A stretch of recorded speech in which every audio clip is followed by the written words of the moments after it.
आसमान में बिजलियां चमक रही हैं, तूफान के साथ तेज बारिश भी हो रही है। ऐसे वक्त में इलाके के अधिकतर पक्षी अपने अपने घोंसलों में छिपकर बारिश और तूफान के रुकने का इंतजार कर रहे हैं। अगर तूफान कम नहीं हुआ तो घोंसले में रहने वाले पक्षी घोंसले में ही दम तोड़ देंगे। लेकिन इसी तूफान के बीच इसी संसार का एक पक्षी, आसमान का राजा, अभी भी 320 किलोमीटर प्रति घंटा की रफ्तार से इस आसमान में उड़ान भर रहा है। 320 किलोमीटर प्रति घंटा वो रफ्तार होती है जो इंडिगो की एक नॉर्मल फ्लाइट की टेक ऑफ स्पीड से भी ज्यादा है। ये पक्षी एक ऐसी ऊंची उड़ान भर रहा है जो धरती से लगभग 20,000 फीट ऊंचाई पर है, जिससे बारिश वाले बादल को देखा जाए ना तो बारिश वाले बादल पक्षी से 12,000 फीट नीचे रह जाते हैं। तेज बारिश और तूफान की वजह से जहां और पक्षी अपने अपने घोंसलों में बंद हैं, वहीं ये जानदार शानदार पक्षी बादलों से 12,000 फीट ऊंचा होने के कारण उनसे परेशान होना तो छोड़ो, बादलों की तरफ देखता भी नहीं है। बाज यानी ईगल सिर्फ एक पक्षी नहीं है, बल्कि एक प्रतीक है उन लोगों का जो अपने सपनों के लिए लड़ते हैं, चाहे दुनिया उन्हें कितनी भी कठिनाई में डालने की कोशिश करे, तब भी वे लड़ते रहते हैं। बाज से हम क्या सीख ले सकते हैं, आइए मैं आपको बताती हूँ। पॉइंट नंबर 1, बाज की नज़र इंसान की नज़र से 4 गुना ज़्यादा तेज होती है। जिंदगी में आपको भी अपने भविष्य पर ऐसी ही नज़र रखनी चाहिए। बाज कभी भी नीचे की तरफ नहीं देखता, वो एक साथ क्लियर विजन में उड़ता है, हमेशा उन ऊंचाई की तरफ देखता है जहां वो जाना चाहता है। जिंदगी में आपको भी ये सीख अपनानी होगी, आपको भी अपनी नज़र उन सपनों पर रखनी पड़ेगी जो आपको जीतने का हौसला देते हैं। डॉक्टर कलाम ने अपने जीवन में बहुत सी कठिनाइयों का सामना किया। उनके पास कुछ भी ज़्यादा पैसा नहीं था, पर उन्होंने अपने सपनों को कभी भूलने नहीं दिया। उन्होंने पढ़ाई की, मेहनत की और अपने सपनों को हकीकत में बदलने के लिए अपनी पूरी ताकत लगा दी। आखिर में वो देश के सबसे बड़े साइंटिस्ट बने और देश की सेवा की। इस पर भी वो नहीं रुके और आगे बढ़कर देश के राष्ट्रपति बने। उन्होंने सबको ये एहसास कराया कि अगर आपके सपनों में जान हो, आपका विजन क्लियर हो, तो आप कुछ भी कर सकते हैं। पॉइंट नंबर 2, बाज हमेशा उन चीज़ों पर ध्यान देता है जो उसकी उड़ान के लिए ज़रूरी होती है। वो जैसे ही उड़ता है ना, भले ही उसके सामने कितने भी दुश्मन उस पर नज़र रख रहे हो, पर बाज उन पर कभी ध्यान ना देकर सिर्फ आसमान की ऊंचाइयों को देखता है। आपको भी अपने सपनों के लिए ऐसा ही फोकस बनाना पड़ेगा, चाहे कितनी भी कठिनाइयाँ आए, गलत लोग आपके जीवन में आए, लेकिन आप उनसे बिना डरे अपनी एक लक्ष्य की तरफ फोकस बनाए रखिए।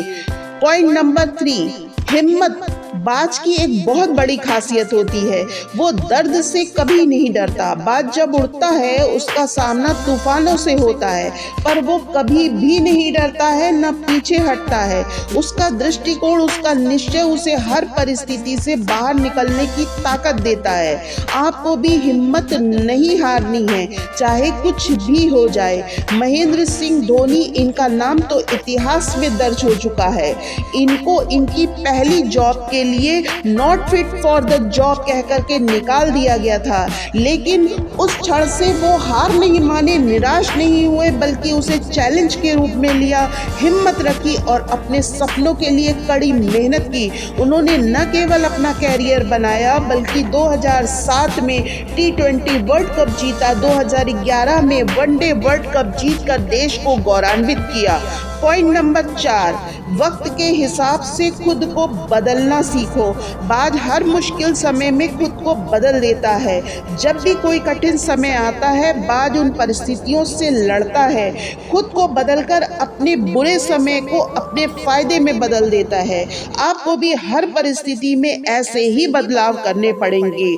आपको आप कि चुनौतियों से जीतना ही पड़ेगा। रतन टाटा जो बहुत बड़े उद्योगपति थे, उन्होंने जिंदगी में बहुत सारी चुनौतियों का सामना किया। उनका सपना था टाटा ग्रुप को बहुत आगे ले जाने का, लेकिन जब उन्होंने देखा इकोनॉमी डाउन हो रही है, उन्होंने वक्त के हिसाब से अपनी रणनीतियों को बदल लिया और टाटा नैनो को लॉन्च किया, जो एक अफोर्डेबल कार थी। उन्होंने सबको दिखाया कि अगर समस्या से जीतना है तो और तुम्हारा कोई भी आइडिया काम नहीं कर रहा है तो तुम्हें अपने आप को बदलना होगा।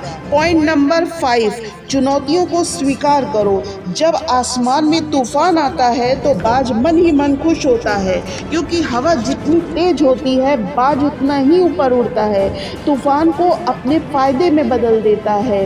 धीरूभाई अंबानी, जिन्होंने अपनी मेहनत से बहुत कुछ प्राप्त किया, जब उन्होंने बहुत सारी कठिनाइयों का सामना किया लेकिन फिर भी हिम्मत नहीं हारी। उनका सपना था कि अपने परिवार को एक अच्छी जिंदगी दे। उनका सपना एक सफल बिजनेसमैन बनने का था। उन्होंने खुद पर विश्वास किया और उन्होंने हार का उनको कई बार सामना करना पड़ा, लेकिन उन्होंने हिम्मत नहीं हारी। उन्होंने मार्केट की ज़रूरत को समझा और बिजनेस को उन ज़रूरतों के हिसाब से बढ़ाया। आखिर में सभी चुनौतियों का, सभी कठिनाइयों का सामना करते हुए रिलायंस इंडस्ट्री का निर्माण किया, जो अपने आप में एक बहुत बड़ा ब्रांड है। उन्होंने सबको एहसास कराया कि अगर आप अपने सपनों पर विश्वास करते हैं और कठिन परिश्रम करते हैं तो कुछ भी असंभव नहीं है। पॉइंट नंबर 6, जब आपको बात से एक सीख और लेनी चाहिए, the journey of personal growth. एक बार एक चिड़िया ने बाज से पूछा, तुम इतना ऊंचे क्यों उड़ते हो? तुम्हें इतना ऊंचे उड़ते देखकर मुझे ये समझ में नहीं आता कि तुम इतना ऊंचे क्यों उड़ते हो। बाज ने कहा, मुझे भी नहीं पता कि मैं कितना ऊंचा उड़ता हूँ, पर हर बार मैं थोड़ा और ऊपर जाने की कोशिश करता हूँ। बाज हर उड़ान में थोड़ा और ऊपर उड़ने की कोशिश करता है और हर बार कुछ नया सीखता है। बाज के लिए उड़ान भरना एक सफ़र नहीं है, बल्कि एक प्रोसेस है। सफलता हासिल करने के लिए ज़रूरी है कि हर दिन, हर पल कुछ ना कुछ थोड़ा बेहतर किया जाए। अंत में बस यही कहूँगी, क्यों ना आज से आप अपने अंदर एक बाज को ढूंढने, खुद पर विश्वास रखें, कभी भी हार ना मानिए, कभी भी हिम्मत को ना छोड़िए, अपने सपनों की तरफ नज़र रखिए, उन्हें हकीकत में बदलने के लिए पूरा जान डाल दीजिए। जब भी आपके सामने कोई मुश्किल आए, याद रखिए कि आप एक बाज हैं, आप साहसी हैं, आप जानदार हैं, आप शानदार हैं, आप में वो सब कुछ है जो आपको सफलता दिलाने के लिए काफ़ी है।